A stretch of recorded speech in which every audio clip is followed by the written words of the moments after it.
that is supposed to be independent from the department. And we've seen numerous obstacles come out of that department, out of an independent monitor's office regarding compliance from different agencies, whether that be sheriff or police, to get him materials he needs to do his job. So. Right, so just to clarify, the Office of the Independent Monitor is not the source of the problem. They're trying to fix the problems, but they constantly have roadblocks, these obstacles thrown in their way. But the important thing to note about the role of the DA is that this is the person who basically, when there's an incident involving a law enforcement officer harming a member of the community, they are the person who decides whether or not there's enough reason to believe there's a crime here to put it in front of a jury. Right, that is the decision to indict them for a crime or not, and they basically have consistently, in Mitch Morrissey's case, for almost 12 years now, never in one single incident found it necessary to ask a jury, was a felony crime committed here in this interaction of abuse or of violence or death toward a community officer on behalf of a police officer, and that's a really important thing to note, that trend. And just to highlight the discipline matrix, the most that can come out of that, if the district attorney decides not to charge, the most that can come from an investigation done internally through the matrix is an officer loses their job. And there are numerous, actually there are unlimited amounts of appeals.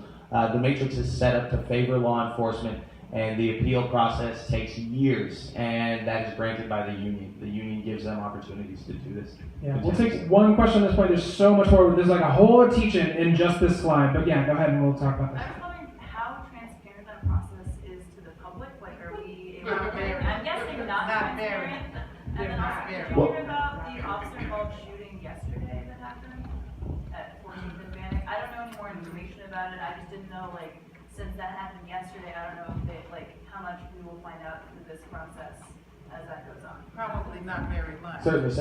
So the discipline matrix is public if you know where the hearings are taking place. There are many avenues. So after the manager of safety decides to punish an officer, that's when the matrix really starts. If the manager of safety decides not to discipline an officer, it stops there. So the manager of safety decides to fire. Here comes the union appealing the termination, and that kicks it into the matrix. And then there are multiple layers of review that happen after that that are open to the community that take place in the Civil Service Commission, which is the Wellington Web Building downtown. There are several cases which are currently being cycled through the matrix here, high-profile cases. We can find those dates and email them to folks, but the discipline matrix in itself, like Rashawn said, is an entire teach-in alone. The complexities are enormous. And really quickly, the only reason Alex knows anything about the discipline matrix is because he spent hours trying to find out about it. It's not very public. There's no sort of diagram out there that exists. It's very complicated, and I don't know more about it than the name. Most oftentimes when you're dealing with the police department or a system like that, what you'll find is they put so many multi-layers in because they feel like at a certain point in time, people are going to get tired of looking for the information and they'll just stop altogether. And the only reason why I know about that is because my husband and I had to file a civil lawsuit against the city of Tulsa and the police department for police brutality. It took 6 years for us to settle the case. And so I know about the layers, and it gets thick and it gets deep, but you have to keep plugging away at it. That's very accurate. Yes. Next slide. So on that note, criminal charges and payouts. If criminal charges don't take place, which in this case felony charges never do, that does not mean settlements won't happen. These are all separate processes, and that's really what we wanted folks to take away. Mitch Morrissey, again, has a history of not charging officers with felony crimes that we would be facing felony time for on a regular basis, and we pay out millions of dollars. Last year, between Jamal Hunter and Marvin Booker's cases, two men these were cases that came out of the city jail at the hands of deputies, didn't even involve police. Marvin Booker was a homeless street preacher who was killed at the hands of deputies after asking for his shoes. He was killed by means of a chokehold, cardiac restraint, which we've argued the use of that practice here for years now, in conjunction with electricity used by tasers that stopped his heart. And we had Michael Marshall, who was killed in almost a very similar manner not long ago. But Jamal Hunter, he was tortured at instructions of deputies by other inmates. And between those two cases alone cost us $9.25 million. And neither one of those cases led to any sort of criminal charges by the district attorney. But us as taxpayers, because that's where this settlement money comes from, we get to pay out millions and millions of dollars. And between those cases, actually, just a quick side note, caused us to dip into our general operating budget. They budget millions of dollars every year to settle these cases out of court because they know they're going to happen. And these two cases alone actually were much more than we had set aside to settle these types of cases. So we had to dip into other finances as a city to cover just these two cases. And approximately 50%.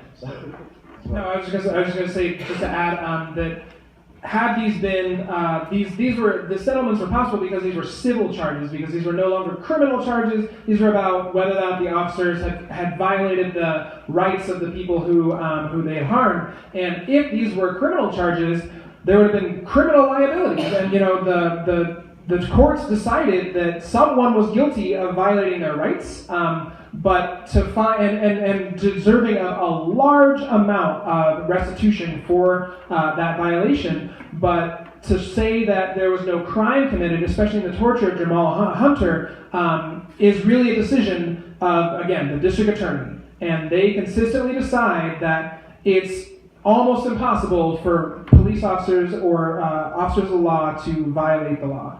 So this is, again, like, we wouldn't have paid this money had this been a criminal suit instead of a civil suit. We might have, but it would have been less likely. And just a quick follow-up here on the bottom, 50% of the people, this was released as findings from a study, I think ACLU and some other groups were responsible for collecting this data, but 50% of the people in the Denver City Jail, the jail right downtown that they recently built, are there because they cannot post a bail ranging from $100 to $1,000. And most likely these would be crimes that our city attorney is attempting to prosecute. People who can't post a bail anywhere from $100 to $1,000. There's a good chance there are some economic barriers there that are preventing them from being able to do so. So again, to take it back to the beginning when we talked about the distinction between the two, if you are impaired at time of citation, or if you are having some mental impairment at the time of citation for sleeping on the grass, and you cite me and I don't show up in court and now I have a failure to appear that results in a bench warrant, that's what this number is coming from. Yeah. That's what this is coming from right here. So our city attorney is just as guilty as contributing to mass incarceration on a local scale as our DA is. Yeah, they're not at the point. Next slide. Alex? Oh, yeah. Alex? Go ahead. Yes. Do you have an approximate, not hard number on the 50%? Like, how many people is that? Good question. I don't off the top of my head, but we can find out. That's a very good question. So this,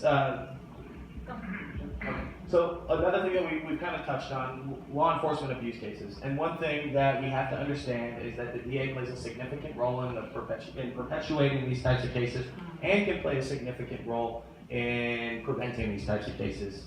I myself am a survivor of extreme police abuse here in Denver, and none of the officers were charged in my case. But what we do understand is that if a district attorney had at least indicted for felony assault, attempted murder, whatever, you have a variety of charges, that may have been a deterrent to other officers to prevent them from engaging in the same actions.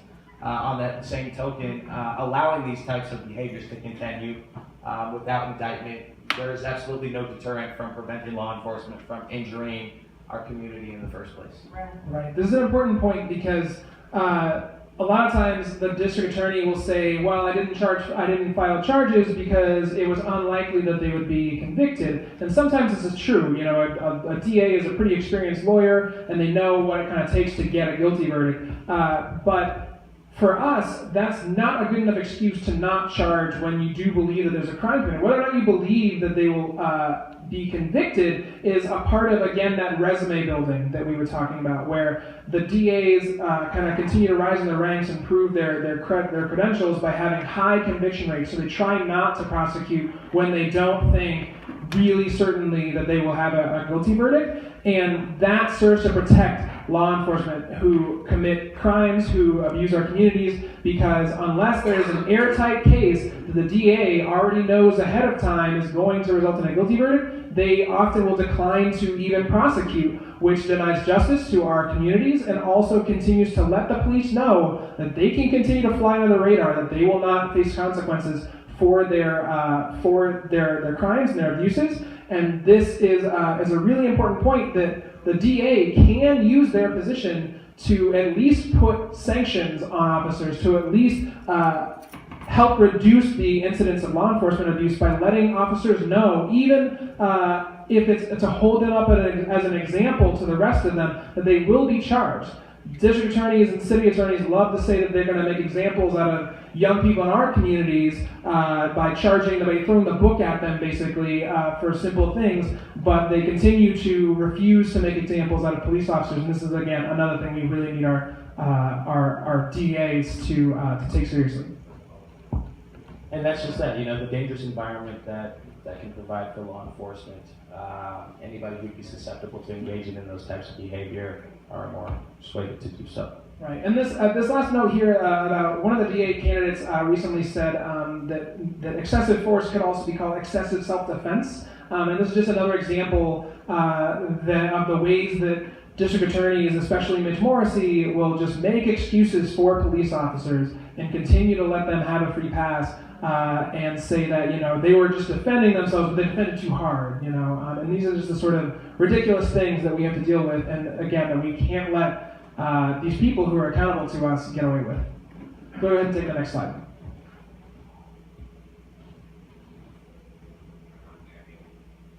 Cool.